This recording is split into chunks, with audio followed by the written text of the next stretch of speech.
Yohanes 3 ayat 16, beginilah bunyi firman Tuhan. Ya. Karena begitu besar kasih Allah akan dunia ini, maka Ia mengaruniakan anaknya yang tunggal, Ya. supaya orang yang percaya kepadanya tidak binasa, melainkan beroleh hidup yang kekal. Terkait dengan Isa atau Yesus Kristus, Quran surah 19, suratnya Maryam, di ayat ke-31, dan telah mengutus aku untuk menjadi penyebar risalah yang terbaik dan membawa berkah kepada siapapun yang aku ajarkan. Mirip ya.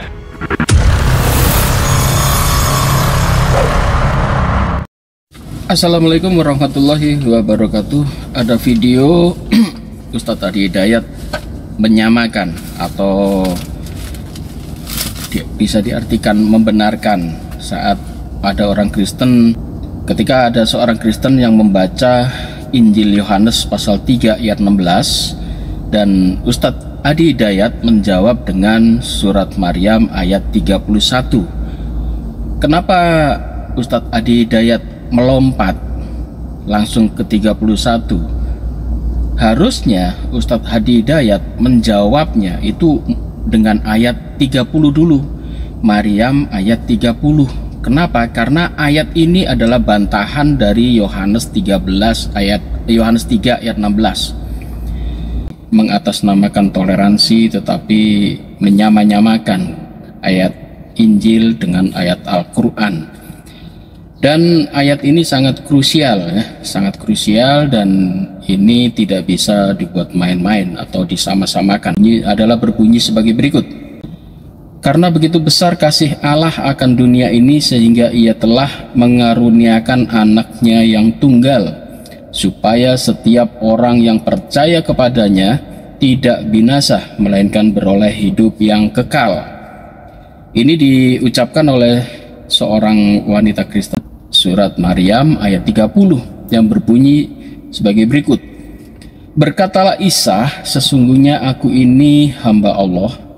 Dia memberiku Alkitab atau Injil, dan Dia menjadikan aku seorang nabi. Sekilas, dua ayat ini memang sekilas hampir sama, yaitu menceritakan soal Isa atau Yesus Kristus. Tetapi ada dua perbedaan besar di sini, bahwasanya ayat Al-Quran itu sebetulnya ayat bantahan terhadap ayat Yohanes 3 ayat 16, tidak sama sekali. Justru ayat di dalam Al-Quran surat Maryam ayat 30 itu membantah klaim di dalam Injil Yohanes pasal 3 ayat 16. Kenapa saya katakan ini sebagai bantahan? Karena di dalam kitab Injil 3 ayat 16 ini diartikan bahwasanya orang Kristen mendapatkan seorang putra. Seakan-akan ini Tuhan Allah mempunyai putra, dan putra ini disembah, dan siapapun yang menyembah putra ini akan tidak binasa, melainkan hidup yang kekal atau mendapatkan sorga. Tidak binasa itu berarti tidak masuk neraka. Hidup yang kekal itu berarti masuk sorga. Di dalam Injil Yohanes 3 ayat 16 ini berbunyi, karena begitu besar kasih Allah akan dunia ini sehingga Ia telah mengaruniakan anaknya yang tunggal. Masya Allah, astagfirullahaladzim, nauzubillahi min dalik. Ini dikatakan Allah punya anak. Allah mengaruniakan anaknya yang tunggal. Ini harusnya dibantah oleh Ustadz Adi Hidayat bahwasanya Allah tidak pernah mempunyai anak.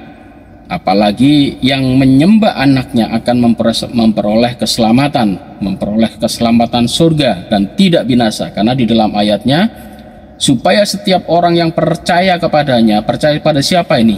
Bukan percaya pada Allah, bukan percaya pada Allah, tetapi percaya kepada Yesus sebagai anaknya itu tidak binasa, melainkan beroleh hidup yang kekal. Ini diartikan bahwa Yesus itu anak Tuhan, disembah, kemudian yang mengikutinya, yang menyembahnya akan memperoleh hidup yang kekal, memperoleh sorga. Ini yang harus dijawab oleh Ustadz Adi Hidayat sebetulnya. Jadi ayat Maryam 30 itu sebetulnya ayat bantahan terhadap ayat ini. Akhirnya Isa berkata, sesungguhnya aku ini hanya hamba Allah. Allah memberiku Alkitab, Injil, dan dia menjadikan aku seorang nabi. Ini bantahan. Kalau Yesus dianggap sebagai Tuhan, Nabi Isa dituhankan, disembah, di dalam surat Maryam 30 ini membantah. Isa membantahnya bahwa ia adalah hamba dan ia yang dikasih Alkitab, dan dia ini adalah utusan dan seorang nabi, bukan seorang Tuhan. Jadi dua ayat ini sangat berbeda ya. Jadi kalau Ustadz Hadi Hidayat mengatakan ini ada persamaan di Al-Quran, ini bukan persamaan, ini bantahan. Ini 90 derajat berbeda, 180 derajat berbeda. Ini membantah klaim di dalam Alkitab bahwa Yesus itu putra Allah. Masya Allah, nauzubillah min dalik, Allah punya anak. Al-Quran tidak memperbolehkan Allah mempunyai anak.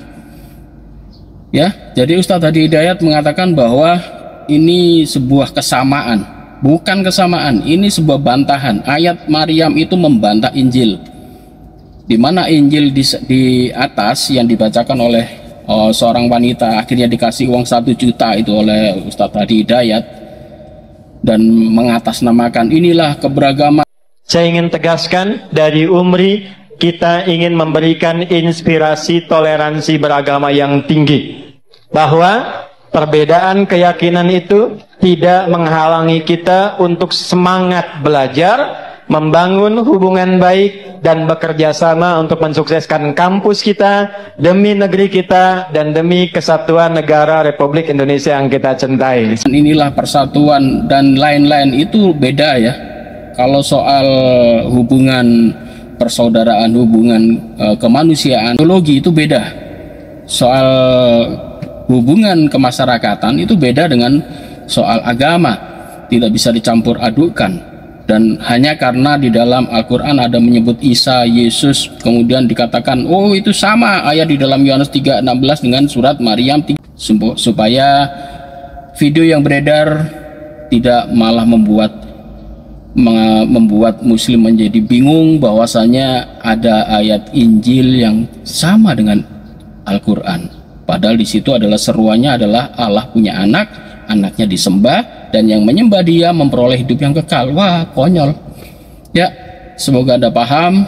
Demikian dari saya. Mohon maaf jika ada salah kata. Wabillahi taufiq wal hidayah. Wassalamualaikum warahmatullahi wabarakatuh.